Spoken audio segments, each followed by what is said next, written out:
దూరం నుండి ఒక ఏనుగుల గుంపు నీరు త్రాగడానికి వస్తుంది. గుంపు నుండి విడివడి గజేంద్రుడు అనే బలమైన ఏనుగు సరోవరంలోకి దిగుతుంది.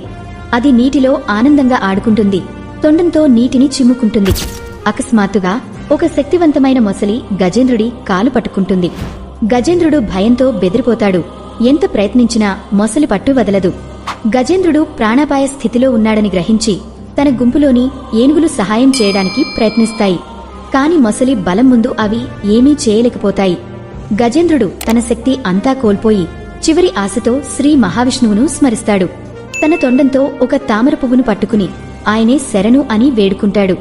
వైకుంఠంలో ఉన్న శ్రీ మహావిష్ణువు గజేంద్రుని ఆర్తనాదం వినిపిస్తుంది. వెంటనే తన గరుడ వాహనంపై బయలుదేరి క్షణాల్లో సరోవరం వద్దకు వస్తాడు.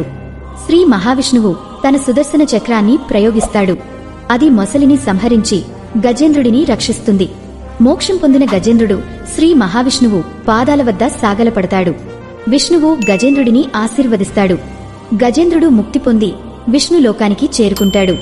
ఈ కథ నచ్చితే లైక్ చేసి ఛానల్ సబ్స్క్రైబ్ చేసుకోండి.